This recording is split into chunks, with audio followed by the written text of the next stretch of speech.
Om Ajnanatirandhasya Jnananjana Shalakaya Chakshi Militam Yena Tasmai Shri Gurave Namaha.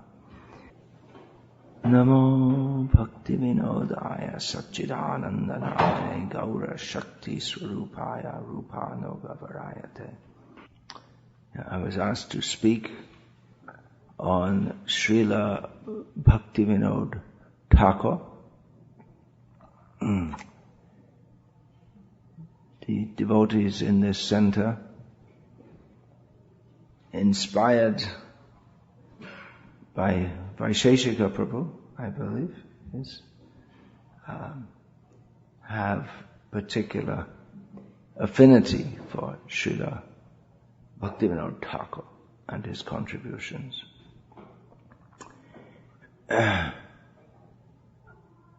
I was fortunate to be engaged for some years in compiling a work on Srila Bhaktisiddhanta Saraswati Thakur, who is rather inaccurately known as the son of Bhaktivinoda Thakur. It's not totally inaccurate, but more precise. He is the prime, if not only, disciple of Bhaktivinoda Thakur. Only in the sense that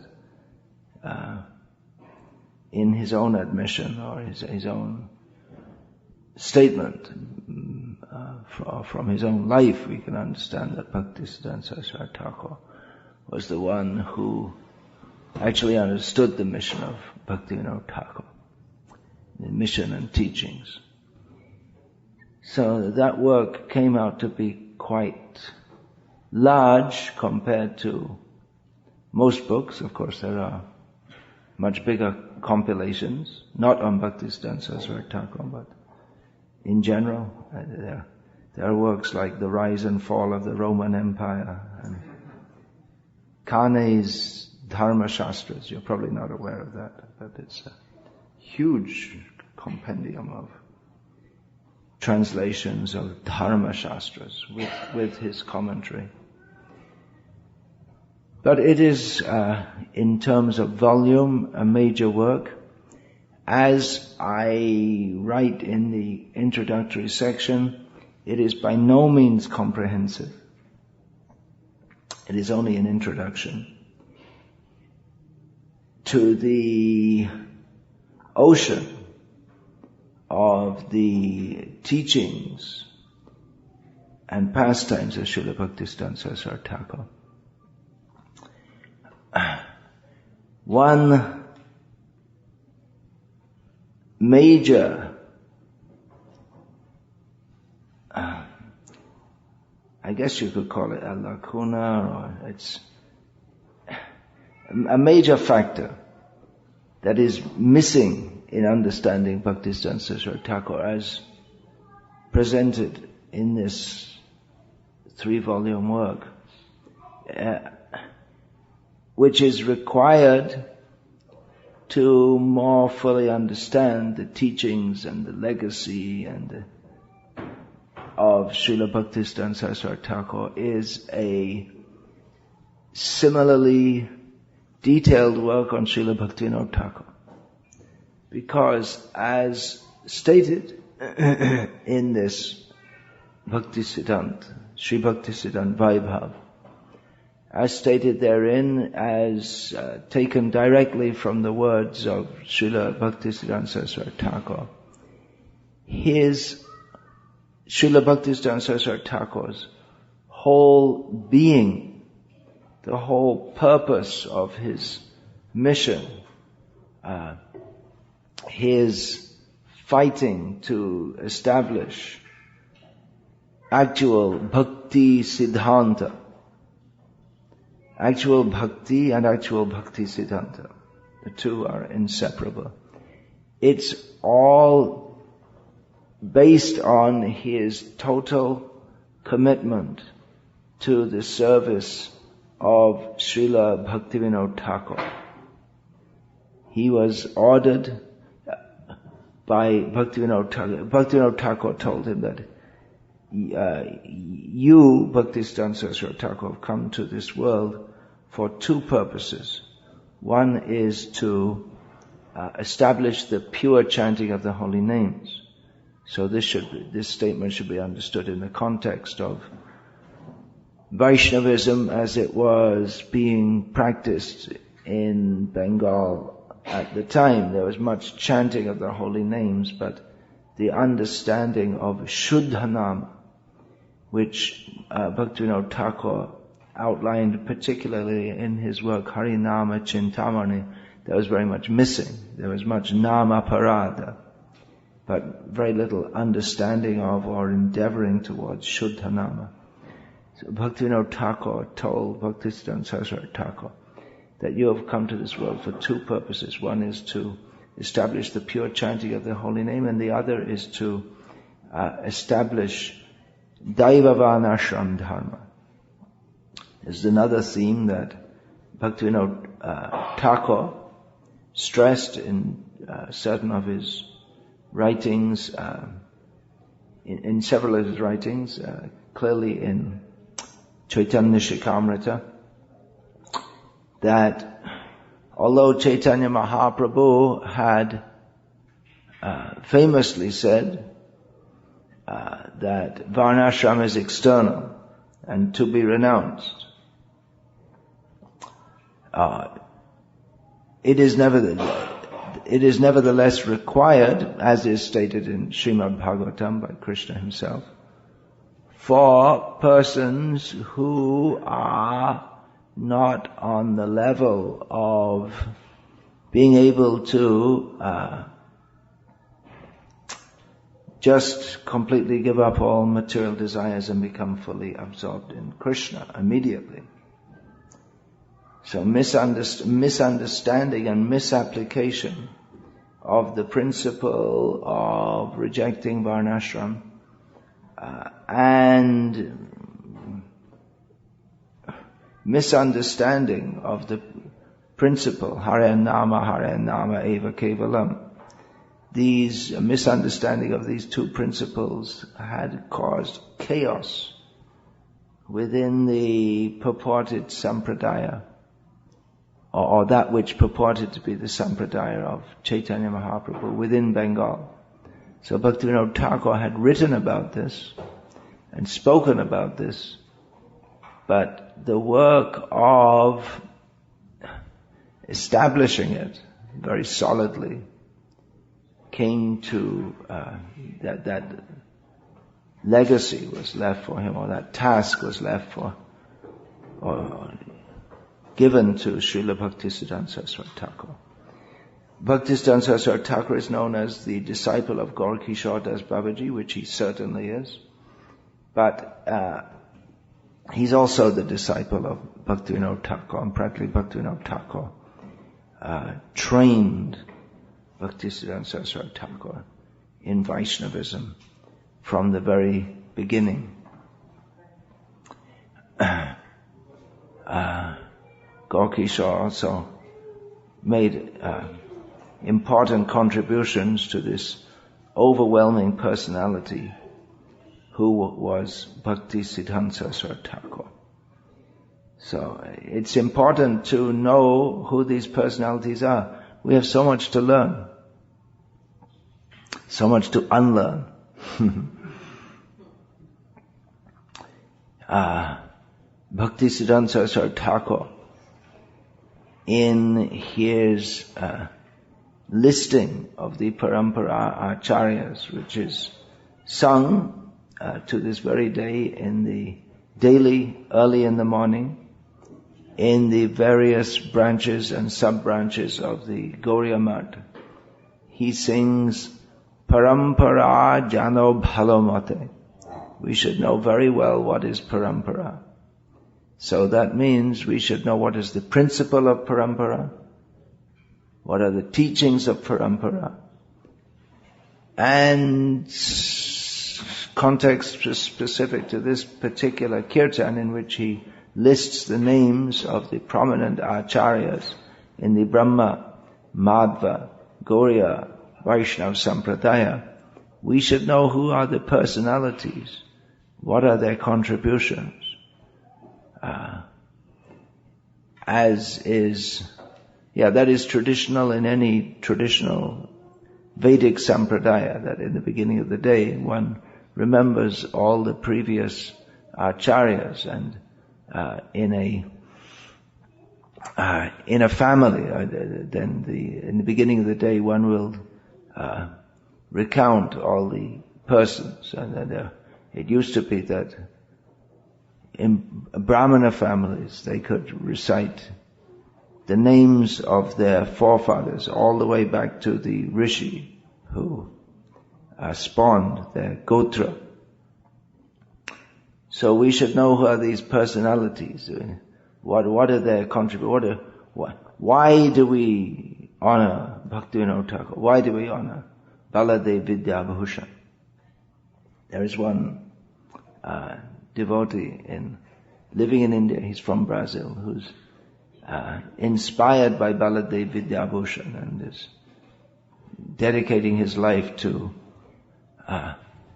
finding out the lost manuscripts of Baladev Vidyabhushan and translating them and bringing them to the awareness of the public. Of course, there are not many people interested in this.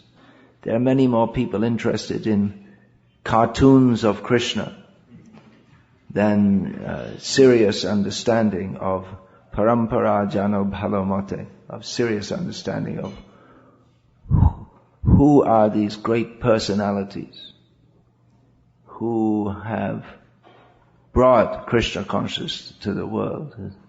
They're not ordinary personalities.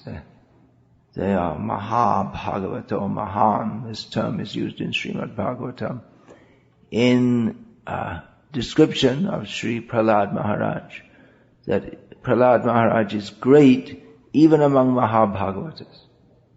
Bhagavata means a devotee of Bhagavan. He's not an ordinary person, he's a great person. And there is Mahabhagavata, then Mahabhagavat, and then Mahabhagavato Mahan. It's the very greatest, very exalted personality that we can hardly imagine. Srila Prabhupada, we can hardly imagine their status. In regard to Srila Bhaktisiddhanta Saraswati Thakur, it was perceived by his disciples that such a great person, hardly in one day of Brahma, hardly one or two such personalities will manifest on the earth. So, Bhaktisiddhanta Saraswati Thakur, he is described as such, and Bhaktivinoda Thakur has to be in the same category also. About the followers of Chaitanya Mahaprabhu, it is stated, Brahmanda Tarite Shakti Dhare Jane Jane, that every one of them, all of the associates of Chaitanya Mahaprabhu, has the potency to deliver the whole universe. But nevertheless, Chaitanya Mahaprabhu, after his performing manifest pastimes in this world, along with his many associates, he sent some particular associates to actually engage in this work. Most of his associates he sent them for preaching, but gradually he manifested his pastimes in this world through various preachers. Once Srila Prabhupada was on a morning walk, I believe it was in Chennai, or maybe it was in Nellore. Anyway, either in Chennai or Nellore.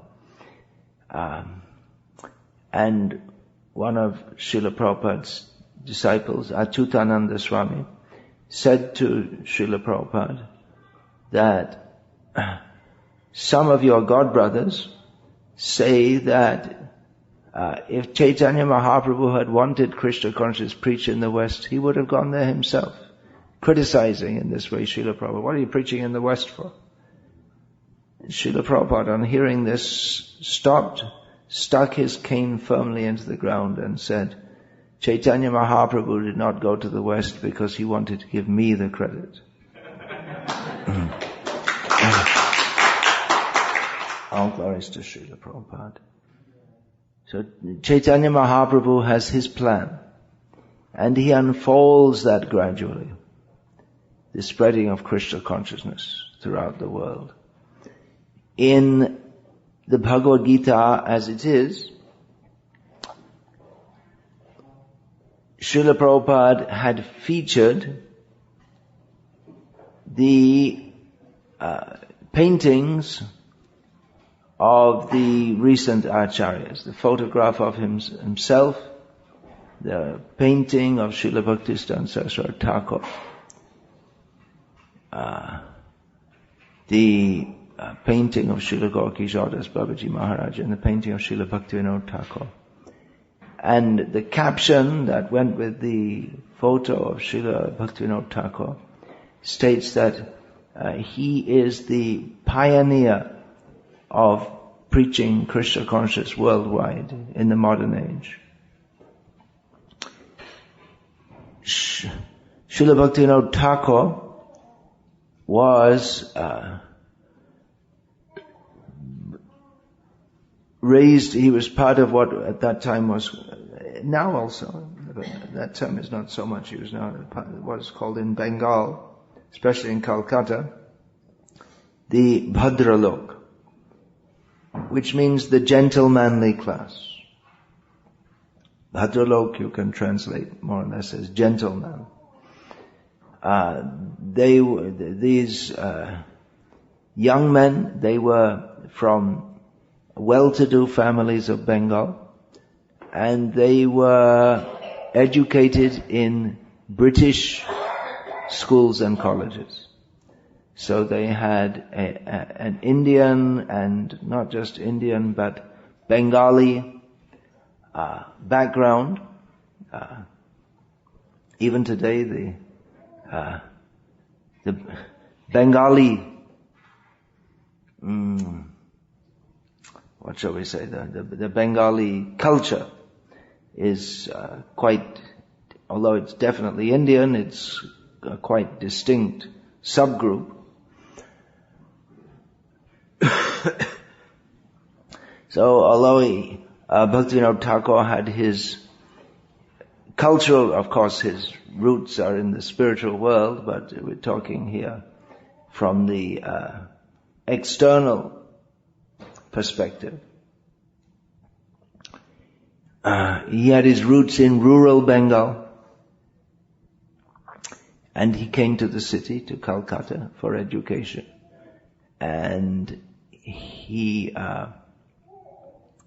was exposed to the British plan for educating the Indian youth, especially the Bengali youth, so that they could be exposed to the greatness of Western civilization and culture, by which young men in Bengal, the educated ones, grew up despising their own culture. That's what the idea was. But it didn't always work fully, because whatever the reason may be, they didn't fully reject it, and many tried to make some kind of adjustment between traditional Indian culture. They recognized, if that's the right word, that there were problems in Indian culture, but at the same time they didn't want to fully give it up, and therefore some attempts to modernize Hinduism or make some adjustment came up. Prominent in Bengal at that time among the Bhadralok was the Brahma Dharma.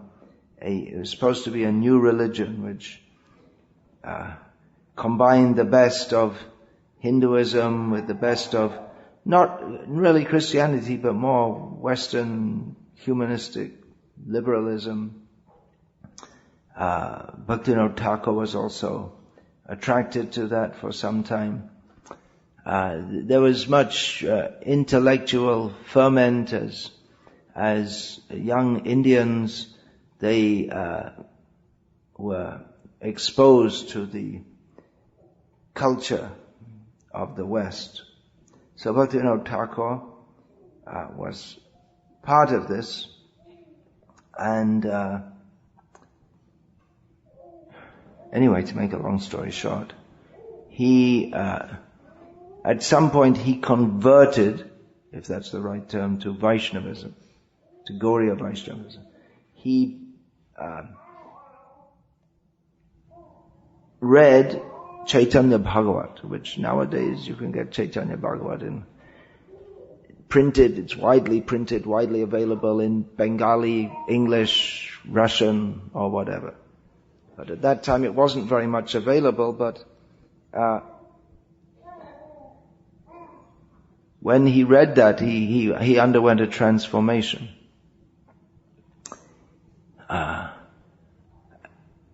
Among the educated people in Bengal, by educated I mean in English education. Otherwise, the traditional education prior to the British period meant Sanskrit education. But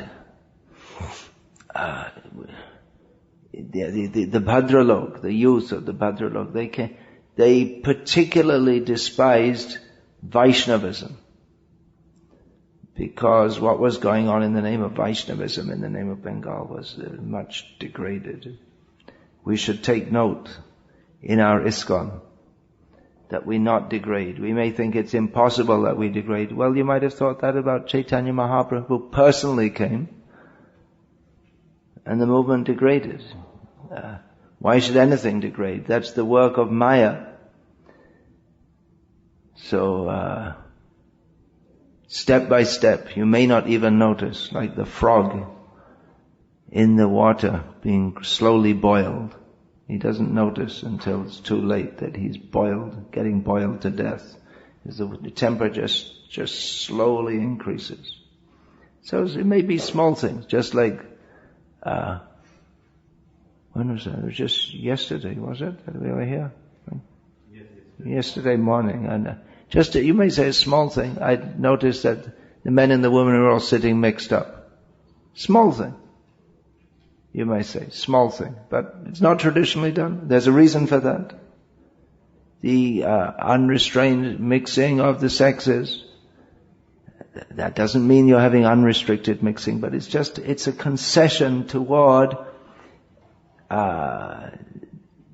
the modern, or it's moving in the direction of the modern idea that, well, separating the sexes doesn't matter. Why follow all these old rules?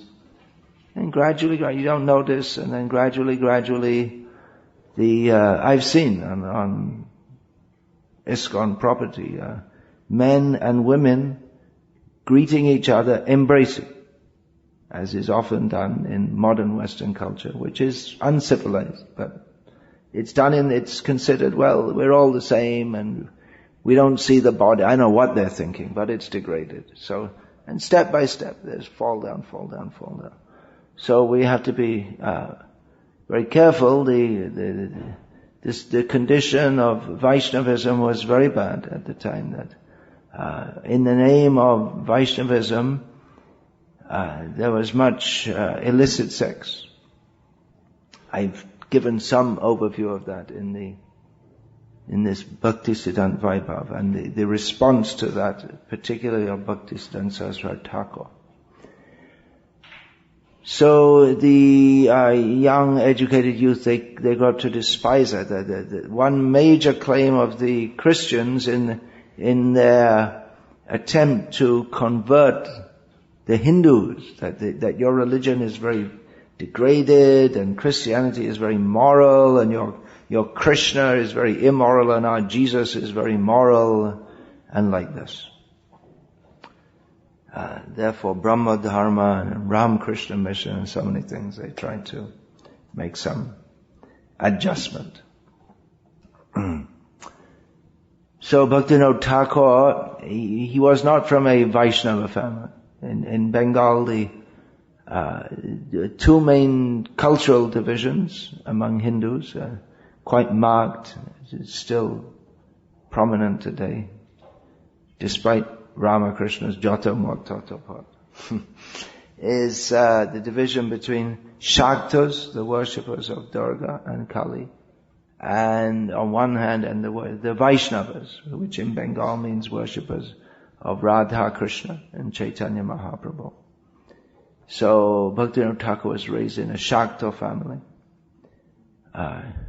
Shaktas,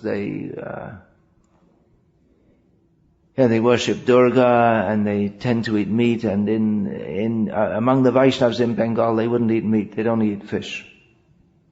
But the Shaktas, they eat meat also. So and sacrifice animals to Kali. And Shaiva influence not much in Bengal at that time. These are the three main trends, we can say, in what is nowadays called Hinduism.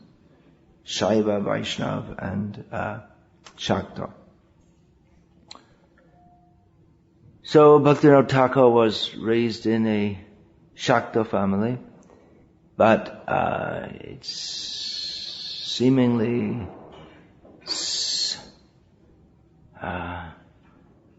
he heard about he thought Chaitanya Mahaprabhu, Chaitanya Mahaprabhu's name was known throughout Bengal, but his name had been blackened.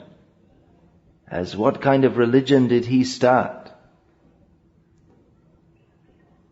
But when Bhaktivinoda Thakur heard from a Vaishnava about the glories of Chaitanya Mahaprabhu, he became eager to find out more. He procured a manuscript of Chaitanya Bhagavat, and after reading that, it was a revelation for him.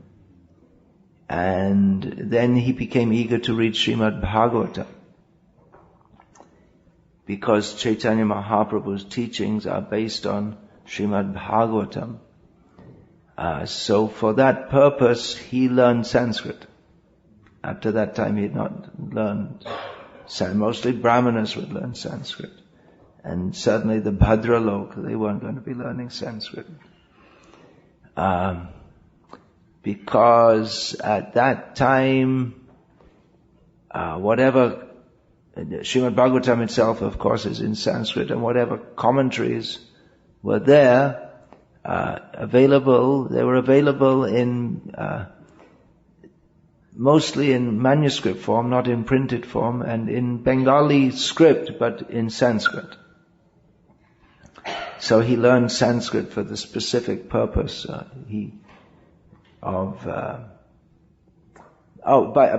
the way, by this time he was already married and having children, not a youth anymore. There's so much to say about it. So he studied this and he underwent a transformation, and he became a preacher of Vaishnavism, especially within his own circle. Now, gradually, devotees in the West are, we can say, discovering Bhaktivinoda Thakur, mostly via his songs, and mostly the songs of Sharanagati and a few others. But actually he wrote many, many more songs but it's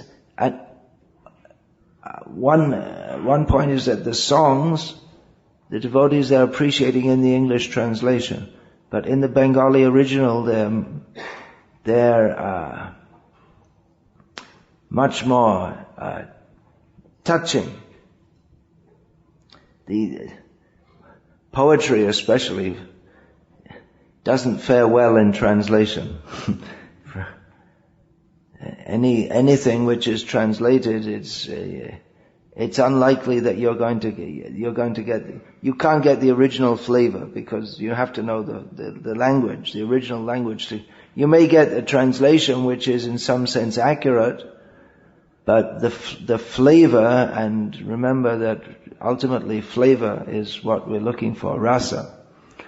You won't get that. And so, it's difficult to describe, but those who know Bengali or Sanskrit, and they can understand the difference between the English translation. The English translation may have all the facts right, all the information, but the feel of it won't be the same. And poetry is not meant simply to convey information, but to not just touch the heart, but to pierce the heart and make the head spin. So Bhaktivinoda Thakur's poetry certainly has that effect.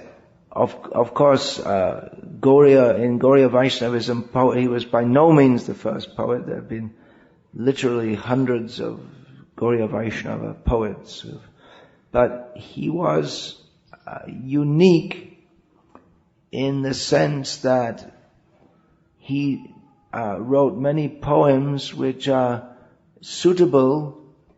When we say poems, of course, when they're sung, they're kirtans. We call them kirtans. But traditionally, the vast majority of Gauriya poetry, kirtans, it's the same. It's written for singing, actually. So the vast majority of that is derived based on Krishna's pastimes. Most of it is modeled after the Gita Govinda of Jayadev. There are descriptions about the past. There's also Gaura Kirtan describing the pastimes and beautiful form of Chaitanya Mahaprabhu. But Narottam Das, he also wrote some instructional, didactic kirtans, Prema Bhakti Chandrika and Prarthana. But therein, of course, is much of his own personal longing for attaining the highest states of Krishna consciousness that is described. Bhaktivinoda Thakur also describes that. But he is unique in giving much instructional poetry that is suitable for beginners or even pre-beginners in Krishna consciousness. And many of his songs are not so very well known, but he deals with all kinds of different anarthas. He deals with them in different songs. For instance, the desire to be a sannyasi, the desire to be a yogi, the desire to be a guru.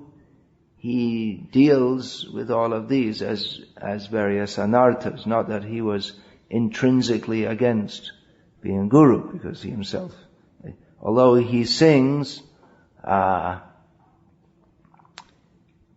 Amito Vaishnava buddhi hoile amani na hobo ami patishta asha ashiya hridoy dushibe hoibo nirayagami. He sings that if I think that I am a Vaishnava, I will become proud. I won't become humble. The desire for prestige will contaminate my heart, and I'll become a candidate for going to hell. So he goes on and he finishes his song by saying, Tai Shishya Tava, Takia Sharvada, Naloibe Pujaka. He says, therefore I will remain always your servant. I will not accept honor or worship from others. Tai Shishya, I remain always your disciple. I won't accept it. But he did accept disciples. But he was warning against the mentality of thinking, I am a guru. Bhaktivinoda Saraswati Thakur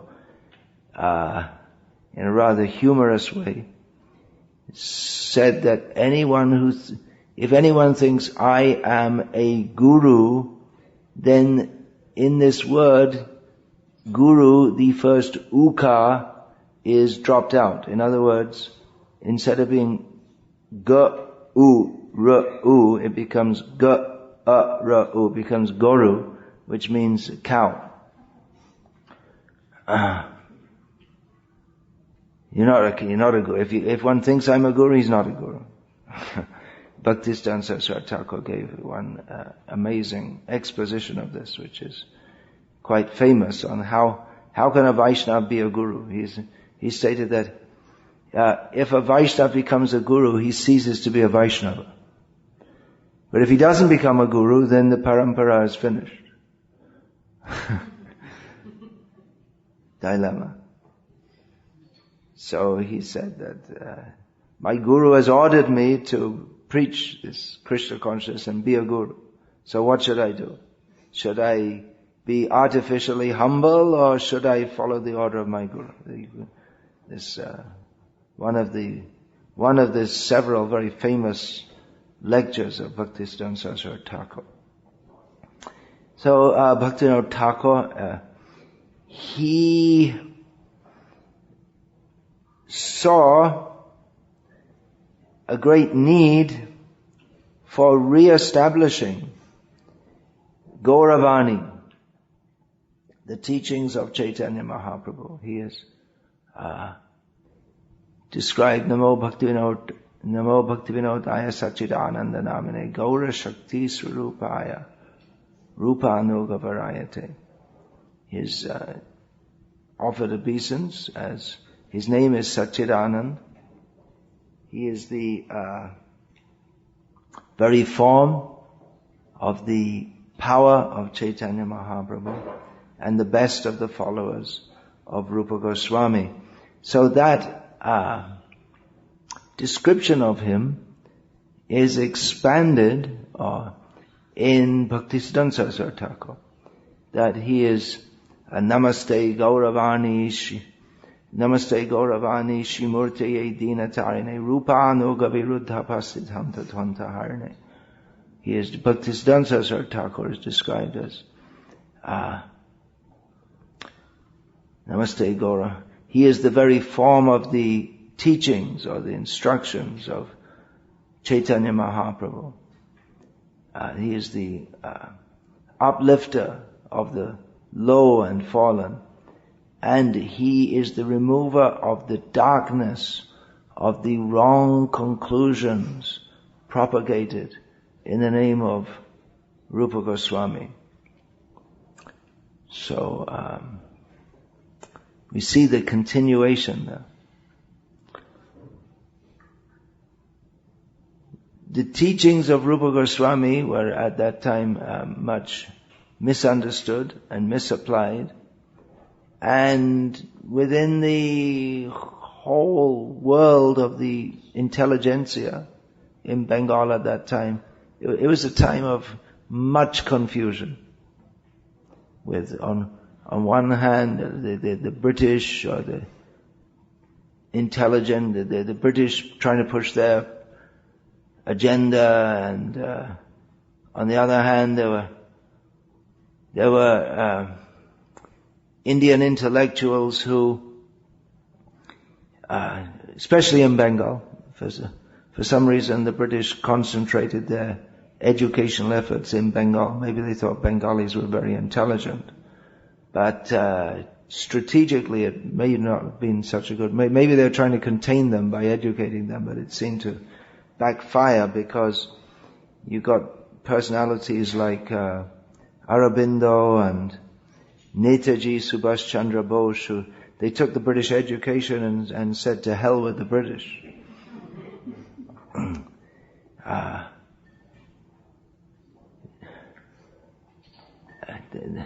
So they concentrated their efforts there.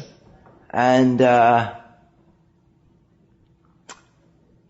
so there was this turmoil going on with different kinds of religious organizations trying to, not only in Bengal, but trying to make some modernized kind of Hinduism. It was around this time that Hindus, especially under a major person in all this was Swami Vivekananda, who adopted the title. He was the first, I don't know if he actually said this, but he adopted the spirit of Garv Se Kaho Hum Hindu Hai. Otherwise, previously, Hindus, they didn't think of themselves as Hindus. They were called Hindus by others, but there was no term that they used. So, Garv Se Kaho Hum Hindu Hai means, say it with pride, we are Hindus. So that's a fairly modern slogan. I think, when was that coined? It seems to be, I don't know. What does it matter? So there was political turmoil and social turmoil with urbanization and the land reforms the British made. They threw people off the land, and then they destroyed the weaver class in Bengal by cutting off their thumbs so that the British factories could prosper, because the Bengali weavers were so expert in making fine muslin, and the traditional agricultural, they started making cash crops like indigo and jute, and the whole place was in a turmoil. So in this bubbling cultural cauldron pot, there was so much confusion. Who's became known as Ramakrishna, he tried to bring everything together with his slogan, Joto Mot Toto Pot, which I commented on 2 days ago, the nonsense of all this. Joto, as many opinions, that many paths, or as it's commonly phrased, all paths lead to the same goal. So, Bhaktivinoda Thakur, he met this Ramakrishna on, it seems, at least 2 occasions, and predictably he was highly unimpressed with him.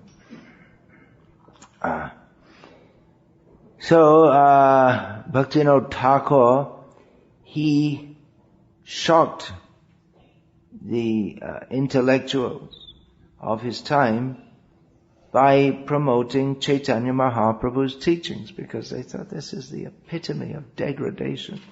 Actually, it is the epitome of, it is the highest. Anarpite chiring chirad karunya avatirno kalau samapyate monatajvala rasasva bhakti shriyam hari purata sundara duti gadamba sandipita sada hridaya kandare spuratu vasachinandana.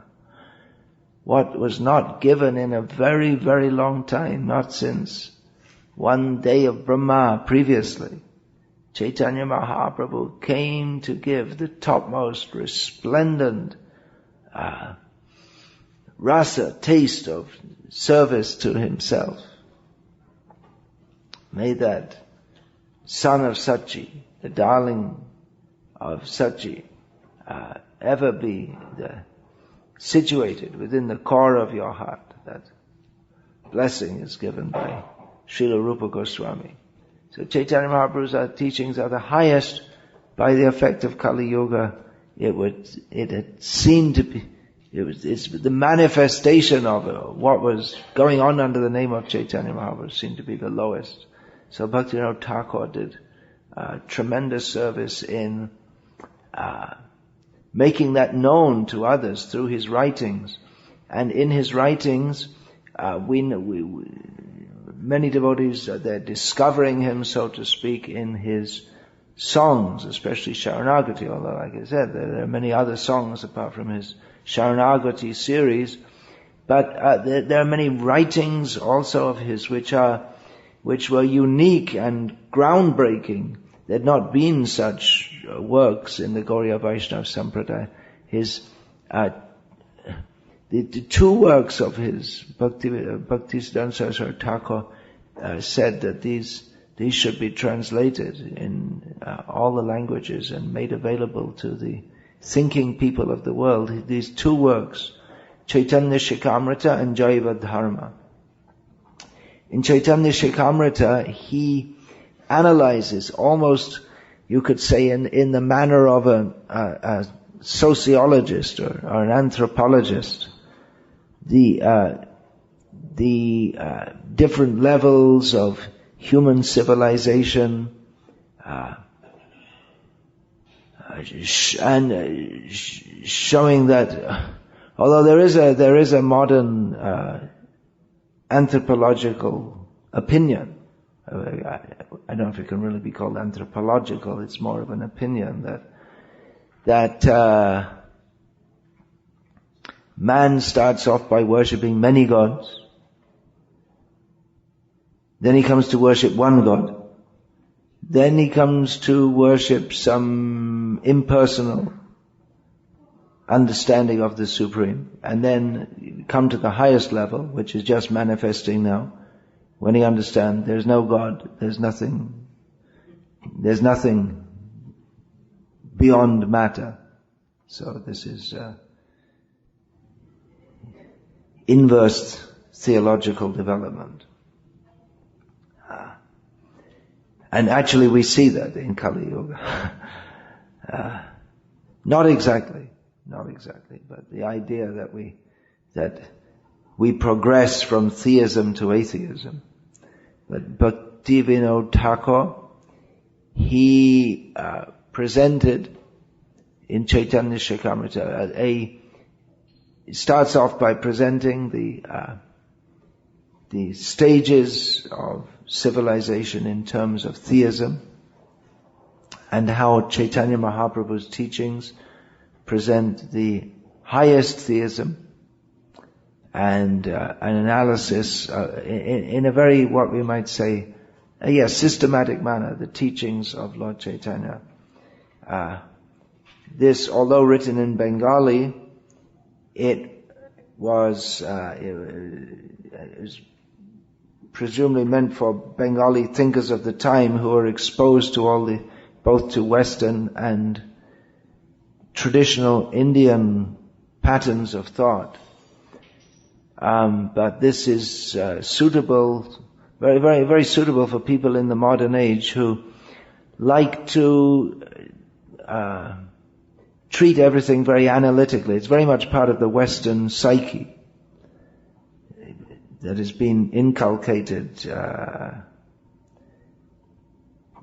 as part of what we say the scientific way of thinking. I guess starting with Francis Bacon and this scientific methodology of analyzing everything, and that was later applied to fields of knowledge which would not previously existed, just like that, psychology, sociology, anthropology. So it's very suitable for the modern analytical methodology. It's also quite noticeable how Indians, even to the present day, even if they are raised in, education in India means what we would call scientific, or more precisely, technological education. Most Indians are trained to be engineers. Some of them become doctors. Although recently someone told me that some of the smarter parents are telling their children there's no need to go for all this higher education. Get a good start in a political party early. Let the other people work, and you just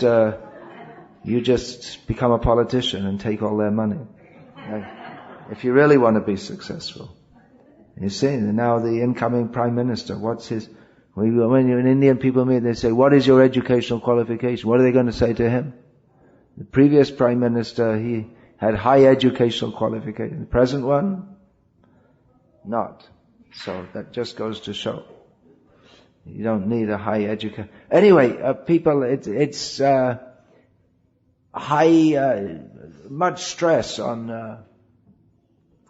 what they call science, which it's more like technology, but they call it science. But the mentality or the mindset is very different from the Western one, in which in the West, critical thinking, so-called critical thinking. In the Western education, they give the people the idea that they're thinking for themselves. Ha ha ha. But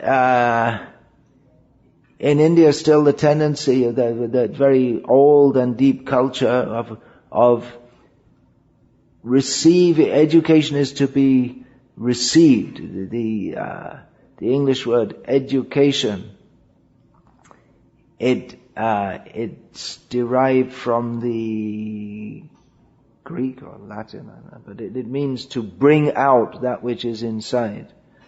So there's the idea of stirring your thinking process. Whereas in the Indian system, or the traditional Indian system, one learns. It doesn't mean that one doesn't have any power of thinking. The traditional Indian intellectual culture prior to Joto Mot Toto Pot was very much disputative. Debates were philosophical debates and debates on topics such as linguistics and poetics. That was very much central to the intellectual culture. But this Chaitanya Shekamrita, it was definitely presenting Krishna consciousness in a manner that was definitely aimed at the analytical Western way of thought. And that analytical way of thought, that's also not necessarily foreign to the Vedic culture. We find there is also Sankhya, Nyaya in these systems of the Vedic schools. That is there, but one, of course, this would have to be analyzed more, but it seems that with the spread of bhakti, that the tendency to just accept blindly, which is not at all the culture of Bhagavad Gita. Krishna, he didn't say to Arjuna, "Listen, Arjuna, I'm God, believe what I say or burn in hell forever." He doesn't say that. He says, he speaks to Arjuna as an intelligent person, even though Arjuna sometimes he doesn't seem to be very intelligent in the way he keeps on asking the same question. Although even to ask such questions is beyond the intelligence level of most people nowadays. But Krishna, he wants Arjuna to understand and then follow. He doesn't say follow or else you're finished. I'm God and I'm going to chuck you in hell and never see you. We'll look down from heaven and enjoy seeing you burn in hell forever. There's no... So, that is there, but a misapplication of bhakti without siddhanta. Bhakti with only vinod, but without siddhanta, means that it's going to become degraded. Bhakti is not meant to be, it's never meant to be propagated as only with vinod, the pleasure of bhakti, without siddhanta. Bhakti siddhanta is required to substantiate Bhaktivinoda. Just as Jiva Goswami, he substantiated Rupa Goswami in his writings. Jiva Goswami substantiated Rupa Goswami.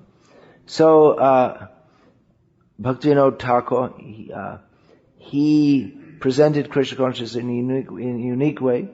in Chaitanya Shikamrita, and in Jaiva Dharma in the form of a novel, he presents how various philosophies which were prominent in Bengal in those days, how they're met by the Gauriya Vaishnava Siddhanta. And he features impersonalism, Shaktism, Islam,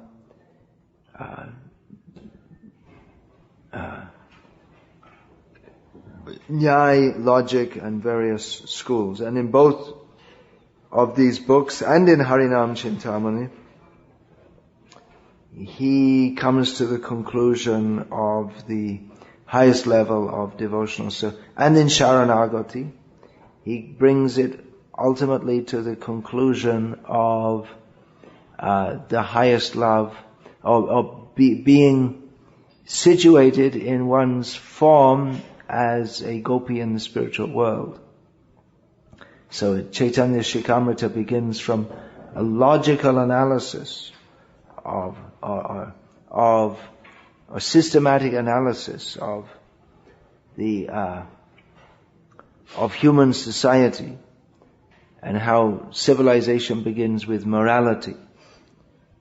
He takes it from atheistic morality, then to theistic morality, and up, and how this culminates in the Unatajvala rasa, the topmost resplendent rasa of service to Radha and Krishna in the form of a transcendental maidservant. So Bhaktivinoda Thakur's right. These are two very important books. There are so many important writings he has given. This requires to be made known to the world. We have the books of Srila Prabhupada. We look forward to the day when the universities of the world will, in the universities of the world, there will be multiple departments studying various aspects of the teachings of Srila Prabhupada and the previous acharyas. There's much, as I said, the Bhakti Siddhanta Saraswati Thakur, we can't understand his contribution fully and properly. There's a major lacuna in the Bhaktistan Vaibhav in that Bhaktivinoda Thakur is not described in depth. That's a major work awaiting anyone who wants to take it up, to make an in-depth study of the contributions of Bhaktivinoda Thakur. I would like to do it, but it seems unlikely I'm going to get the opportunity in this lifetime, because there are other important services that I am engaged in. So Bhaktivinoda Thakur, we can better understand who is Srila Prabhupada, what is his contribution, if we understand it in relation to the contribution and mission of Srila Bhaktisiddhanta Saraswati Thakur, which we have to understand in relation to, it's all a continuous flow in relation to the teachings of Bhaktivinoda Thakur. It's called the Bhaktivinoda Dhara, which Bhaktisiddhanta Saraswati Thakur said, Bhaktivinoda Dhara Kakana Ruddha Hoibena, the flow, the line of Bhaktivinoda Thakur that will never be obstructed, that will continue to flow. So he was there were his prose writings, his poetical writings, and his active contribution in preaching Krishna consciousness, in the practice of Krishna consciousness. He revived Bhaktivinoda Thakur revived the pure preaching of Krishna consciousness. This was later ratcheted up to a great degree by Srila Bhakti Siddhanta Saraswati Thakur, and then in a massive explosion all over the world by our own Sri Guru Pada Padma Srila A.C. Bhaktivedanta Swami Prabhupada. So, we should understand Srila Prabhupada. We can better understand Srila Prabhupada in relationship to his gurus. He presented himself as a servant of his guru, who, and Bhaktisiddhanta Saraswati Thakur, as any guru will do, will present himself as a servant of his guru. The so-called Ritvik movement, they want to present Srila Prabhupada as if in isolation from his gurus. They say that, well, Prabhupada said this, taking some things out of context, and this means that there should be no more initiating guru after Srila Prabhupada. And they'll take Srila Prabhupada's writings and they seem to think that it is wrong to try to understand Srila Prabhupada's writings in relation to the writings of the previous acharyas, whereas they're only to be understood in relation to the writings of the previous acharyas, because that is the function of a guru, to transmit that which was previously given. So in this way they want to convert Srila Prabhupada into a figure like Sai Baba, who has no antecedents, and who's just a figure who pops up out of nowhere. But this is not at all the way to understand a guru. A guru must be understood in relation to the parampara in which he appears. It's an insult to the parampara and an absurdity to try to relegate the previous acharyas to just some kind of just some names in a book. Rather, we can understand the greatness of an acharya in his presenting what the previous acharyas have given. And of course, Srila Prabhupada presented himself in that manner. Srila Prabhupada presented himself that I am simply giving what I have heard from my Guru Maharaj. And what did Bhaktisiddhanta Saraswati Thakur say? I am simply presenting what I've heard from my... So, this is their absurdity. We can better understand how, Bhaktivinoda Thakur, he was the pioneer of preaching, of the worldwide preaching of Krishna consciousness. In the very same year that Srila Prabhupada appeared in this world, in 1896, Bhaktivinoda Thakur sent some copies of his book, the Life and Precepts of Sri Chaitanya Mahaprabhu. He sent that out to various universities in the Western world, and he sent some of his works to prominent intellectuals in the Western world. There was a letter from that's still extant. There's a letter from Henry Thoreau. Is that how it's pronounced? Thoreau. I guess in French it would be pronounced Thoreau, but once it got into English it became Thoreau. Expressing his thanks to Bhaktivinoda Thakur for having sent him his writings, one of his books.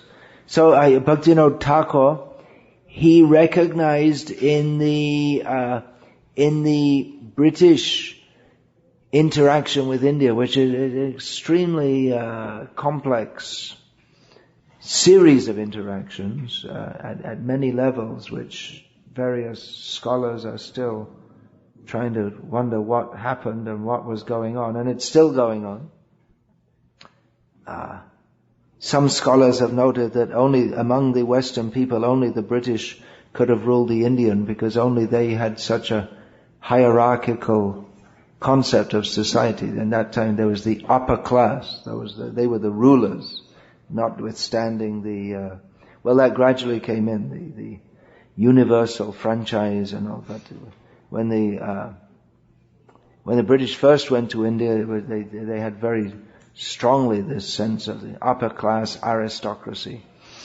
So it was a very, very complex interaction, and there was a deliberate attempt to foist Western values on Indians to try to make them in the estimation of the British civilized, in the estimation of the Westerners, to be the Western way of thinking is most civilized, and Western, particularly British. After all, Charles Darwin was an Englishman. So Bhaktivinoda Thakur was not the only one to recognize that in this attack on what we could call Indian culture, in the challenge also lay a great opportunity. That, okay, now we learned English, and there's communication between the West and the East. We can go and preach to them too. He recognized that. He wasn't the only one. Among Vaishnavas and non-Vaishnavas, some recognize that this beginning of globalization is a term which we often think of in terms of modern corporations, but it really the globalization really came in a big way with colonialization of the European powers, among whom, of course, the British were prominent. So some Indians recognize, well, this is an opportunity for us to get out there and do our thing also. So Bhaktivinoda Thakur, he recognized that. And he was very hopeful in that these Western people, many of them, they're very philosophical and thoughtful, and if we present them Chaitanya Mahaprabhu's teachings, then these Western intellectuals, by virtue of being intelligent and philosophical and analytical, they will recognize, if it's presented in a suitable manner, they will recognize that actually these teachings are supreme. There's nothing superior to this. Sri Chaitanya Mahaprabhu Matamidam Tadradharona Para. The teachings of Lord Chaitanya are summarized, that I just spoke on 2 days ago. Aradhyo Bhagavan Rajay Chaitanyas, etc. That these are the teachings of Chaitanya Mahaprabhu, and we accept them as supreme.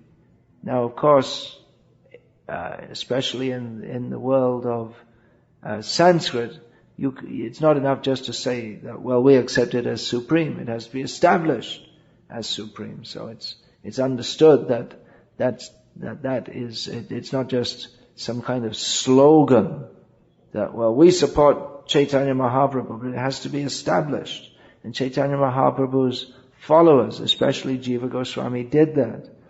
And then maybe 350 years later, Bhaktivinoda Thakur again did it in a different, in an altered cultural context. So he was very hopeful that the people of the world, if it was presented to them in a what they would call reasonable manner, that they would accept that yes, this is the highest teaching. And it seems that Srila Prabhupada also had that hope that if we present this to the thoughtful people of the Western world, they will accept this. Which is one reason why he promoted widespread book distribution, and why he wanted to preach to the Western intellectuals. The British themselves, they feared, they noticed that many intellectuals from the West, including British, when they came to understand, especially the teachings of Vedanta, what a high understanding this is. And they were afraid of that, and therefore they made a systematic campaign to rubbish and trivialize everything India and Indian, which is going on to the present day. For instance, if there is a riot in Los Angeles, it's presented in the press as an aberration. If there's a riot in India or Africa, it's presented, well, it's just normal. What can you expect of such people? It's going on to the present day that India is always presented as dirty, unordered, poverty-stricken, caste-ridden, and so many things. Although,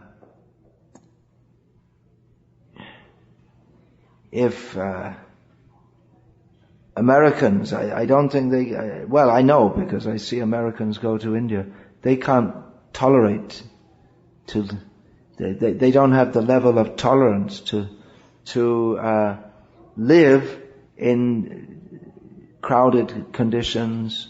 The average American, if the electricity goes off for 10 minutes, they consider it's a disaster. They don't have any tolerance of any physical discomfort. So, undoubtedly there are many deep social problems in India today. Is that true in America also? What do you think? There are deep social problems here.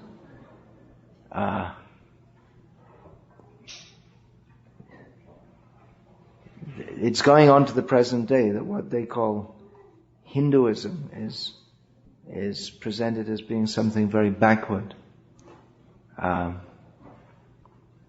So our movement has a great debt to Bhaktivinoda Thakur and to all the great acharyas and to Srila Prabhupada to not only sit in our rooms and practice our Krishna consciousness, and not only to distribute books, which it's a great credit for this center that you are distributing many books, but we have to in all ways communicate this message. And we shouldn't just distribute books and think, well, that's our job done. We have a target and we've fulfilled it. But to communicate this message to others, which means talking to them cultivating people's understanding and demonstrating it also, which Bhaktivinoda Thakur, he started that, revived this idea that we have to establish Daivavan Ashram.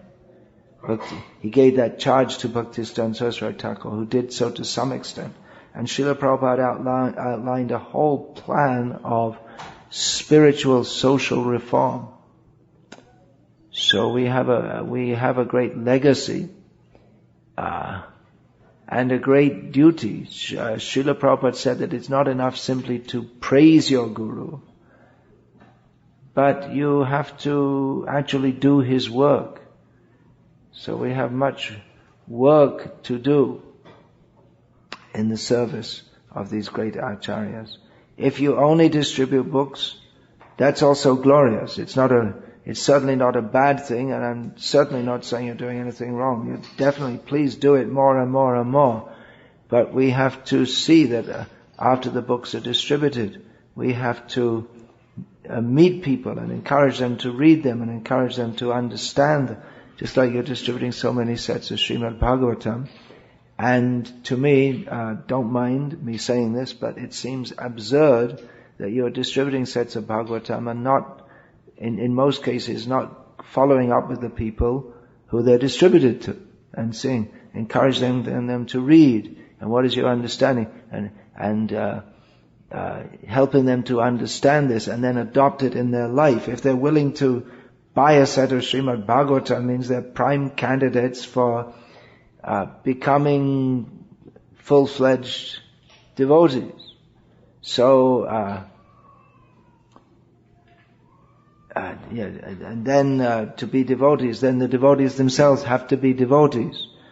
That may sound axiomatic, but we're not just in the number counting business. We're not like Christians or something who, if you make 1,000 converts, they'll give you 1 crore of rupees or something like this. It's not just a number, who's got the most followers, but we want to see who's actually following While wanting to bring many people in, we have to see quality as well as quantity. And quality doesn't mean that we're only bringing in people with master's degrees who are earning 5-figure salaries. That's not the meaning of quality. Quality means how we're practicing Krishna consciousness with all seriousness. So, much work to do. The legacy of Bhaktivinoda Thakur, his own personal contribution in terms of his writings. No one to date has researched that. There has been some research into the